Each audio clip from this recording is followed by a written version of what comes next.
नमस्कार, मैं हूं लाल सिंह। हम लोग अभी टैली सीख रहे हैं। पार्ट 2 चल रहा है ये टैली का, और ये वीडियो नंबर 10 है। और आज हम लोग सीखेंगे क्रेडिट मैनेजमेंट कह सकते हैं, या उसको बिल वाइज डिटेल कहा जाता है।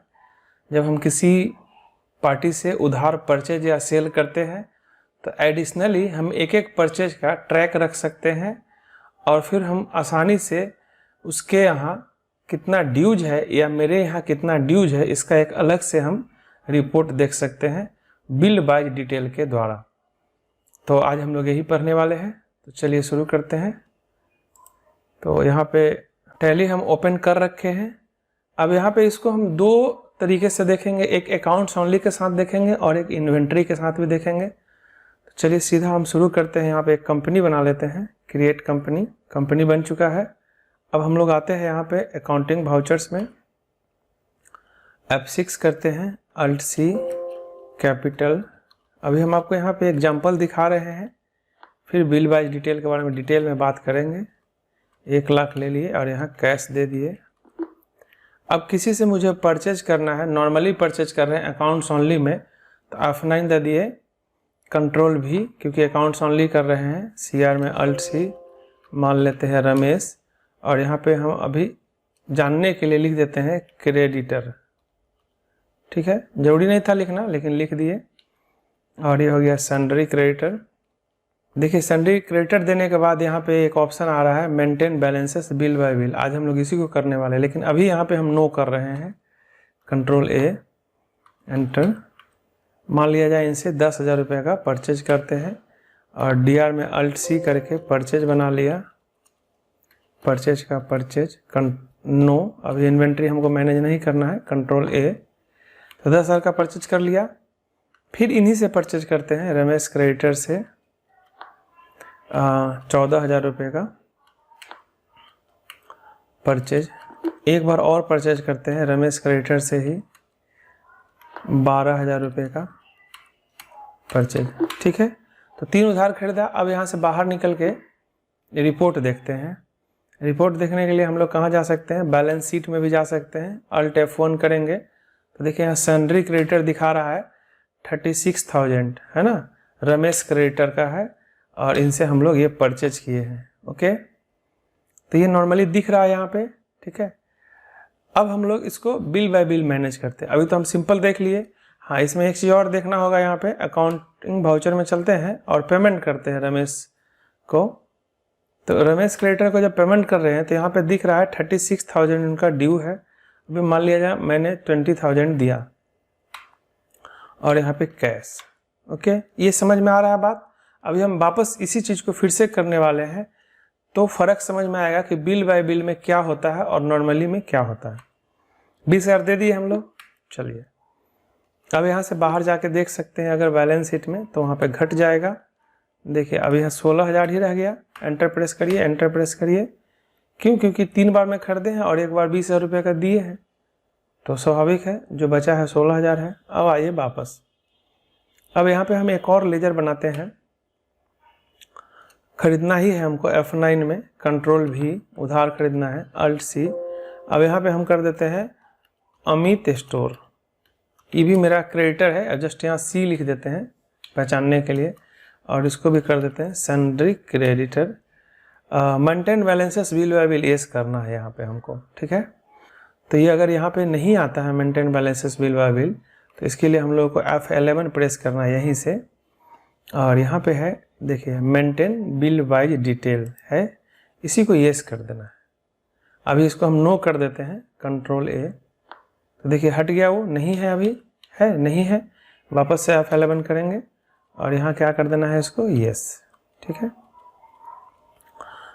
तो अभी हम कोई चर्चा नहीं की है कि बिल बाय बिल में होता क्या है। अभी हम करके दिखाते हैं, सारा बात समझ में आ जाएगा।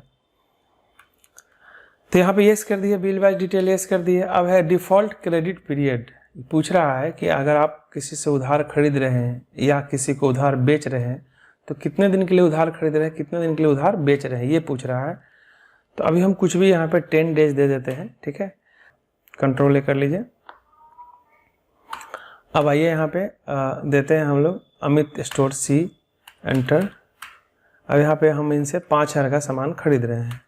देखिए यही जो चीज़ नया आया है आपका bill wise detail for Amit store, है ना, यही बिल वाइज डिटेल है। पिछली बार जब हम लोग एक और क्रेडिटर से खरीदे थे तब ये कैसा कुछ भी नहीं आता था, है ना। क्यों नहीं आता था? क्योंकि वहाँ पे हम बिल वाइज मेंटेन नहीं कर रहे थे, लेकिन अब हम यहाँ पे बिल वाइज मेंटेन कर रहे हैं, इसलिए ये आ रहा है। ठीक है, तो अब यहाँ पे है 4 option, advance, against reference, new reference और ऑन अकाउंट। तो इनको भी समझना होगा। तो न्यू रेफरेंस का कब यूज करना है? न्यू रेफरेंस का यूज तब करना है जब आप परचेज कर रहे हैं या सेल कर रहे हैं। जब भी आप परचेज करते हैं किसी पार्टी से तो क्या होता है, एक बिल आता है आपके पास, और जब आप उस किसी को पार्टी को सेल करते हैं तब भी एक बिल जाता है। जिस पार्टी से आप परचेज कर रहे थे उस पार्टी से पहली बार परचेज करेंगे तब भी बिल आएगा, दूसरी बार परचेज करेंगे तब भी बिल आएगा, तीसरी बार परचेज करेंगे तब भी बिल आएगा। मतलब ये कि आप जितनी बार परचेज करेंगे उतनी बार एक नया नया बिल आते रहेगा। तो हर बार हम लोगों को क्या करना है, न्यू रेफरेंस करना है। ओके, अब आती है बात अगेंस्ट रेफरेंस की।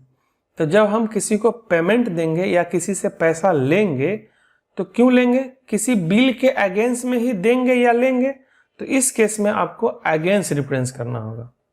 एक बार फिर से समझ लीजिए, जब हम सेल करेंगे या परचेज करेंगे तो न्यू रेफरेंस होगा, जब हम पैसा लेंगे या पैसा देंगे तो होगा अगेंस्ट रेफरेंस। ठीक है, उसके बाद एडवांस है। यदि हम अतिरिक्त जितना मेरे पास ड्यूज था उससे हम अधिक पेमेंट कर दिए या जितना मेरा ड्यूज था उससे अधिक पैसा ले लिए तो नेचुरल है कि ये क्या हो गया, एडवांस हो गया। तो इस केस में हम लोग को क्या करना होगा, एडवांस रेफरेंस करना होगा। और यदि हम किसी समय बिल मेंटेन नहीं करना चाहते हैं तो हम वहाँ पे ऑन अकाउंट करेंगे। अगर हमको बिल मेंटेन नहीं करना है, रिकॉर्ड मेंटेन नहीं करना है, तो उस स्थिति में क्या करना है, हम लोगों को ऑन अकाउंट करना है। ठीक है, तो अभी हम लोग यहाँ पे क्योंकि परचेज कर रहे थे तो क्या लेना पड़ेगा, हम लोगों को न्यू रेफरेंस लेना पड़ेगा। ठीक है, अब यहाँ पे बिल नंबर पूछा जा रहा है, जो इनवॉइस नंबर होता है अमूमन वही बिल नंबर होता है। तो यहाँ पे हम A1 दे देते हैं। हालांकि टैली ये चौथा एंट्री है तो 4 बिल दे रहा है, बिल नंबर 4 दे रहा था, लेकिन हम लोग अपने हिसाब से ले लेंगे A1। 10 डेज जो अभी लेजर बनाने टाइम दिए थे वही आ गया है। अगर हम चाहें तो इसको बदल भी सकते हैं। तो नीचे आपको दिखा देगा कि इसका ड्यू कब होगा, है ना, 21 अप्रैल। 20 दिन दिए थे, 21 अप्रैल दिखा दिया। एक चीज़ ध्यान रखना है, अगर यहाँ पे ये क्रेडिट अमाउंट था तो यहाँ पे भी क्रेडिट ही रहेगा, है ना, इसको डेबिट नहीं करना है, नहीं तो गलत हो जाएगा। एंटर। अब यहाँ पे परचेज कर लिए। तो एक बिल अभी हम इनसे ले लिए उधार में, एक और बिल लेते हैं इनसे, मतलब एक और परचेज करते हैं। अमित इस बार कर रहे हैं 7,500 का, और यहाँ पे कर रहे हैं फिर से न्यू रेफरेंस हो जाएगा। अब यहाँ हम ले देंगे A2। ठीक है, चलिए 10 डेज रहने देते हैं। फिर से परचेज हो गया, एक और परचेज कर लेते हैं अमित स्टोर। इस बार कर लेते हैं 5,500 का, और यहाँ पे भी न्यू रेफरेंस रहेगा। और ये बार देते हैं A3। ठीक है, परचेज हो गया, 3 परचेज कर लिए। अब यहाँ से बाहर निकलते हैं। बाहर निकल के अब हम लोग यहाँ पे आते हैं डिस्प्ले में, और यहाँ पे एक अलग से स्टेटमेंट ऑफ अकाउंट रिपोर्ट बनता है, जो कि इस तरह का जब हम बिल बाय बिल मेंटेन करते हैं तो वहाँ पे एक अलग से रिपोर्ट हमको मिलता है स्टेटमेंट ऑफ अकाउंट में। आउटस्टैंडिंग, आउटस्टैंडिंग का मतलब यहाँ पे बाकी से है, ड्यू से है। आउटस्टैंडिंग में जाएंगे। अब यहाँ पूछा जा रहा है कि आपको क्या देखना है, जो रिसीव करना है वो देखना है या जो पेमेंट करना है वो देखना है। तो हम लोगों को अभी क्या करना है, पे करना है, तो पेएबल में जाएंगे। अब देखिए यहाँ पे दिख रहा है कि हम लोग, देखिए यहाँ क्या दिख रहा है, date, reference, party name, pending amount, है ना। तो अब यहाँ पे देखिए अमित स्टोर से हम लोग 5,000 रुपये का सामान खरीदे हैं, जो बाकी है, जो मुझे देना है। और एक बार 7,500 का खरीदे हैं और एक बार 5,500 का खरीदे हैं। अगर यहाँ पे डिटेल किया जाए तो ये बताएगा कि किस बात का है। देखिए परचेज किए हैं, परचेज किए हैं, परचेज किए हैं। ठीक है, तो यहाँ पे ये हम लोगों को दिख रहा है कि ये ड्यूज है ना। यहाँ तभी दिखेगा जब आप बिल बाय बिल मेंटेन करेंगे। ठीक है, अब आगे आते हैं। अब हम लोग इनको पेमेंट करते हैं अमित स्टोर को, तो पेमेंट में आ जाएंगे, पेमेंट वाउचर।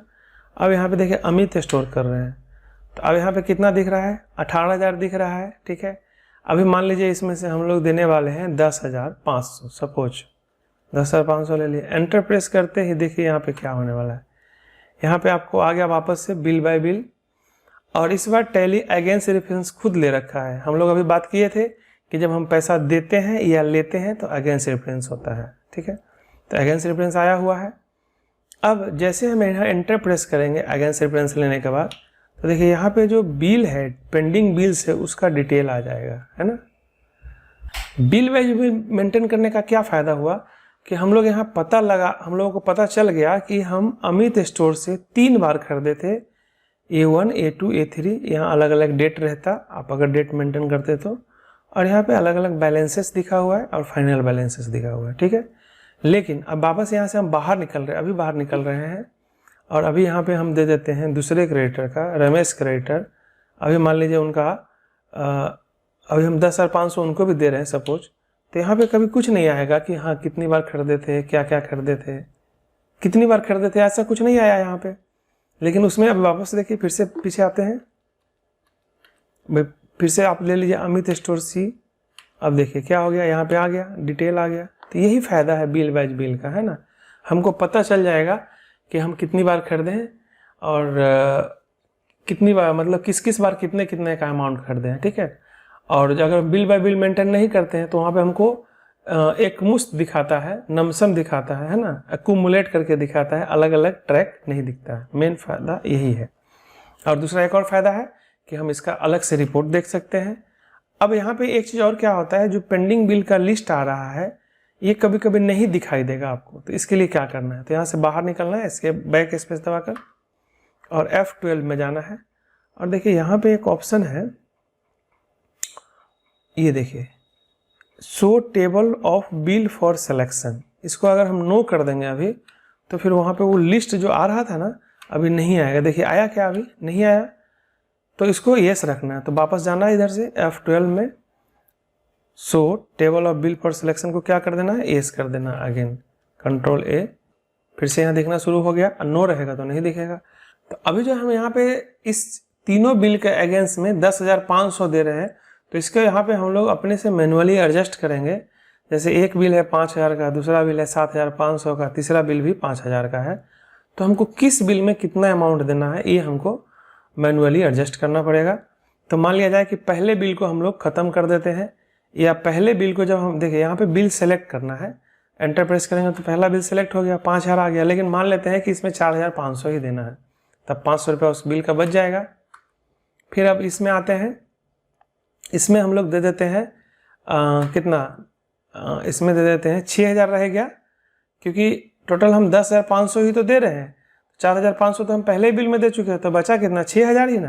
तो 6,000 इसमें एडजस्ट हो गया, लेकिन इसमें भी हम 4,000 देना चाहते हैं, तो 2,000 और एडजस्ट करना पड़ेगा। फिर अगेंस्ट रेफरेंस में जाएंगे, अभी जो 5,500 है इसमें 2,000 एडजस्ट हो जाएगा। तो इस तरह से हम लोग जो 10,500 दे रहे थे, यहाँ पे देखिए 10,500 आ गया, और तीनों बिल में इसी तरह से हम लोग इतना इतना पैसा दे दिए। अब एंटर प्रेस करके यहाँ पे कैश दीजिए। अब देखिए यहाँ से बाहर निकलते हैं हम लोग। अब आइए डिस्प्ले के अंदर, अब आइए यहाँ पे statement of account outstanding payable. तो अब देखिए कम कम रह गया है। अब यहाँ पे भी डिटेल करके देखेंगे तो आपको बता देगा कि 5,000 के जगह 4,500 दिए हैं, 7,500 के जगह 4,000 दिए हैं, और 5,500 की जगह 2,000 दिए हैं। इसलिए ये रेस्ट बचा हुआ है, अभी भी 7,500 रुपया देना है, ठीक है। समझ रहे हैं बात। अगर हम लोग यहाँ पे एक और इनसे एंट्री कर ले, परचेज का कर लेते हैं, F9 control V, Amit store C, और मान लीजिए कुछ भी 6,000 का ही या 8,000 का परचेज कर लेते हैं। तो फिर से यहाँ न्यू डिफरेंस आ गया। अब इस बार A4 दे देंगे हम लोग। ये 10 डेज आ गया, या आप ले सकते हैं कुछ भी, 20 डेज ले लिए, और यहाँ परचेज ले लिए। अब अगर देखने जाएंगे हम लोग वापस से डिस्प्ले में, स्टेटमेंट ऑफ अकाउंट में, आउटस्टैंडिंग में, पेएबल में, तो देखिए एक और बिल आ गया, टोटल हो गया 15,500। तो इस तरह से हम लोग मेंटेन करते हैं। अब एक बार हम पूरा पैसा दे देते हैं, चलिए देखते हैं।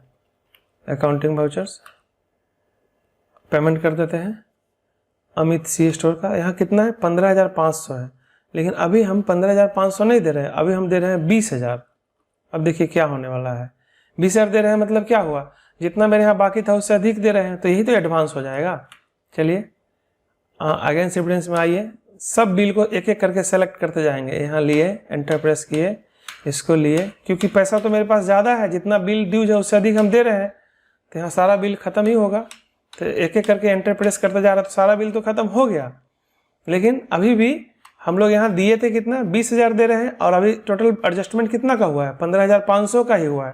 तो 4,500 अभी एडजस्टमेंट करना है। तो अब क्या है, अब तो कोई बिल है नहीं है। तो इसी केस में हम लोगों को क्या करना पड़ेगा, एडवांस करना पड़ेगा। जब हम अधिक पैसा देंगे तो हमको एडवांस करना पड़ेगा। तो एडवांस ले लिए। अब यहाँ पे आप चाहे तो A5 दे सकते हैं, ठीक है। 10 डेज के लिए एडवांस दे रहे हैं, 20 डेज के लिए दे रहे हैं, 15 डेज के लिए, जो भी डेट के लिए दे रहे हैं आप यहाँ दे सकते हैं। और 4,500 रुपया अब हमारा एडवांस हो गया। अब यहाँ कैश कर देते हैं। अब चल के देखते हैं डिस्प्ले के अंदर statement of account, outstanding, payable में जाके देखिए। अब कुछ भी हमको पे नहीं करना है क्योंकि सारा पैसा हम दे चुके हैं। अब देखते हैं पेएबल में तो नहीं, उल्टा देखते हैं रिसीवेबल में। तो देखिए रिसीवेबल में अमित स्टोर जो कि क्रेडिटर है, उनके यहाँ मेरा 4,500 रुपया है। एंटर प्रेस कर सकते हैं। यहाँ पे किस बात का है, हम पेमेंट कर रखे हैं। या यहाँ पे आप डिटेल में करिए चाहे एंटर करिए, बात एक ही है ना। तो अभी यहाँ क्या दिखाया कि हम लोग इनसे 4,500 रिसीव करने वाले हैं। क्यों, क्योंकि हम इनको पेमेंट कर चुके हैं। अब यहाँ से बाहर निकलिए। अगर आप यहाँ पे बैलेंस शीट में भी देखना चाहते हो तो देख लीजिए। देखिए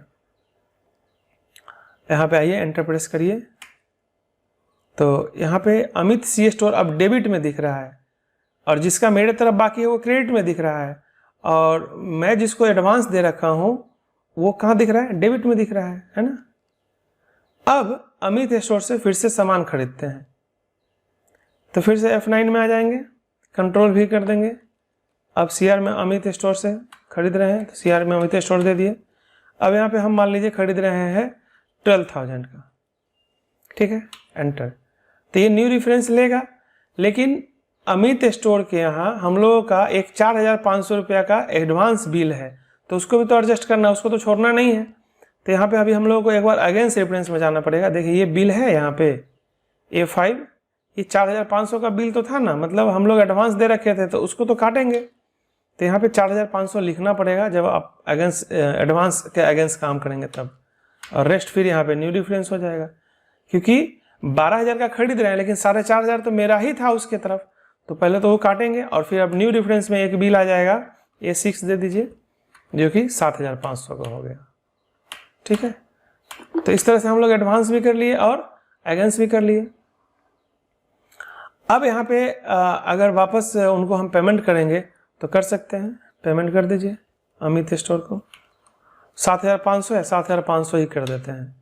अब यहाँ पे अगेंस्ट रेफरेंस कर देंगे, इसको ले लिए, इस बिल को सेलेक्ट करके कैश दे दिए। तो अब देखिएगा तो कुछ नहीं रहेगा। बैलेंस शीट में भी देख लीजिए, देखिए अमित स्टोर का यहाँ कुछ भी नहीं है, ठीक है। अच्छा वहाँ भी चल के देख लीजिए, display, statement of account, outstanding, payable में भी नहीं है, रिसीवेबल में भी नहीं है, ठीक है। तो ना यहाँ है ना बैलेंस शीट में, लेकिन इसके बावजूद भी अगर मुझे अमित स्टोर का सारा डिटेल देखना है, स्टेटमेंट प्रिंट करना है, जब कब कब खरीदे, कब कब पैसा दिए, तो हम लोगों को देखने के लिए, स्टेटमेंट देखने के लिए डिस्प्ले में जाना पड़ेगा। और स्टेटमेंट ऑफ अकाउंट में नहीं जाके बल्कि कहाँ जाना पड़ेगा, अकाउंट बुक में जाना पड़ेगा और लेजर में जाना पड़ेगा। किसका लेजर देखना है, अमित स्टोर C का, एंटर प्रेस कर देंगे। तो अमित स्टोर C से जो भी लेन देन हुआ ये सारा यहाँ पे है। इसी चीज़ को हम प्रिंट कर देंगे तो ये क्या कहलाएगा, स्टेटमेंट कहलाएगा। या यहाँ से हम एक्सपोर्ट करके इसको एक्सेल में, PDF में, HTML में ले जा सकते हैं और वहाँ से मेल कर सकते हैं, ठीक है। अब हम लोग एक दो एंट्री देख लेते हैं इन्वेंट्री का, सेम इसी जगह। देखिए आइए यहाँ पे वापस से अकाउंट इन्फो में आ जाइए, लेजर में आ जाइए, क्रिएट में आ जाइए। एक हम पार्टी बना लेते हैं और मुकेश स्टोर, मुकेश स्टोर भी क्रिएटर है, ठीक है। और ये हो जाएगा sundry creator, bill bye bill yes कर देना है। यहाँ पे भी क्रेडिट पीरियड दे दीजिए कुछ भी, 10 days he, control A। Bill bye bill ग्राहक के लिए और सप्लायर के लिए ही लागू होता है। अब यहाँ से बाहर निकल गए। हाँ, यहाँ पे एक परचेज भी हमको अलग से बनाना पड़ेगा क्योंकि वो परचेज हम लोग अकाउंट्स ओनली के लिए किए हुए थे, या फिर उसको एडिट भी कर सकते हैं। तो चलिए उसको एडिट ही कर लेते हैं। तो लेजर में आके अल्टर में आ गए और यहाँ यस कर देंगे ताकि हम आइटम भी ले सकें। अब आइए अकाउंटिंग वाउचर में F9 में उधार खरीद रहे हैं। पार्टी का नेम क्या है? Mukesh store C, control A, purchase. क्योंकि हम इन्वेंट्री एस कर दिए इसलिए आइटम मांगने लगा। अब यहाँ पे सिर्फ सिंपल एक आइटम दे देते हैं, mouse primary alt C piece 10 piece 500 रुपया। और एक और आइटम ले लीजिए, कीबोर्ड प्राइमरी पीस 5 पीस 400 रुपया। ठीक है, ये हम लोग परचेज कर लिए। अब यहाँ पे भी हमको बिल बाय बिल मेंटेन करना है तो एंटर प्रेस करिए। तो देखिए ये नहीं पूछा बिल बाय बिल, जबकि हम लोग जब लेजर बनाए थे तो ये किए थे। तो इसको क्या करना है, पेज अप करिए वापस से। पेज अप करने से जो एंट्री अभी की है वो आ जाएगा, आ गया है। अब यहाँ पे आके F12 प्रेस करना है। ठीक है, ध्यान दीजिए कि जब हम मुकेश स्टोर सी का लेजर बनाए थे तो वहाँ बिल बाय बिल एस किए थे, लेकिन जब हम एंट्री कर रहे हैं तो मेरे से बिल का डिटेल नहीं पूछा। तो यहाँ के लिए इसके लिए F12 प्रेस करना है और यहाँ पे जाना है। देखिए यहाँ पे क्या लिखा हुआ है, use default for bill allocation. ध्यान रखना है कि वाउचर एंट्री स्क्रीन से ये काम करना है। इसको अभी एस के बदले नो कर देना है। अब देखिए डाउन एरो की से नीचे आ जाइए और एंटर प्रेस करिए। अब देखिए ये पूछ रहा है। तो जब हम इन्वेंट्री कर रहे हैं और हम बिल बाय बिल एस कर दिए लेजर बनाने समय, फिर भी अगर नहीं पूछ रहा है तो क्या करना था हम लोगों को, F12 प्रेस करके वापस देख ही लीजिए एक बार फिर से। F12 प्रेस करना था और यही ऑप्शन है, use for default for bill allocation को नो कर देना, येस नहीं रखना है, नो। चलिए अब यहाँ पूछेगा तो पूछ रहा है तो अगेन न्यू रेफरेंस दे देंगे। अब कंसेप्ट वही रहेगा। हम यहाँ पे ये दिखाना चाह रहे थे कि इन्वेंट्री में कैसे इसको करना है, बाद बाकी सारा कंसेप्ट वही रहेगा। M1 दे दिए। ठीक है, चलिए एक और खरीद लेते हैं, Mukesh store C, control A, purchase. फिर माउस खरीदते हैं, इस बार हम लोग 3 पीस खरीदते हैं। फिर कीबोर्ड खरीदते हैं, 2 पीस खरीदते हैं। फिर से एक बिल आ जाएगा नया, फिर न्यू रेफरेंस आ गया M2। ठीक है, अगेन अगर पेमेंट करेंगे पेमेंट कर दीजिए। तो पेमेंट करने में तो इन्वेंटरी का कोई मतलब ही नहीं है। मुकेश स्टोर सी कर देते हैं, 9300 है, अभी हम लोग यहाँ पे 6000 पेमेंट कर रहे हैं। तो फिर वही बात, अगेंस्ट रेफरेंस दोनों में से किसको देना है। 6000 कर रहे हैं तो हम चाहते हैं 2300 पहले पूरा खत्म कर दे, रेस्ट जो बचेगा वो पहले बिल में देंगे। तो जो बचा सो आ गया कैश। सेम कंडीशन किस में है, सेल करने में भी है। अगर आपको सेल करना है तो वहाँ पे भी न्यू रेफरेंस होगा।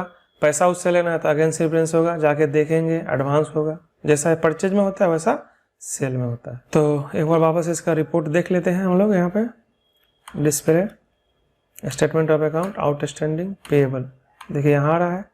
परचेज किए थे 7000 का, इसमें क्या क्या परचेज किए थे, अब पेमेंट किए हैं 3700 इसमें, है ना। तो इस तरह से हम लोग बिल बाय बिल मेंटेन कर सकते हैं। इसको क्रेडिट मैनेजमेंट भी बोला जाता है।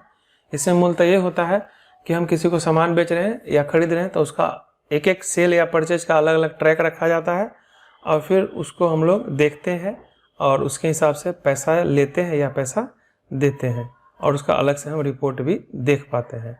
ठीक है, तो आशा करते हैं ये बिल बाय बिल का एक्सप्लेनेशन आपको समझ में आ गया होगा। थोड़ा सा पेचीदा था, अगर आप इसको रिपीट करके देखेंगे तो क्लियर हो जाएगा, है ना। ऐसा कुछ नहीं है कि ये बहुत टफ है। हाँ, इसको आपको ज़रूर 2-3 बार करके देख लेना है ताकि आपको ये क्लियर हो जाए। इस वीडियो में इतना ही। बहुत बहुत धन्यवाद और आपसे गुजारिश है कि इस कोर्स को अधिक से अधिक लोगों तक पहुंचाने में मेरी मदद करें। Thank you.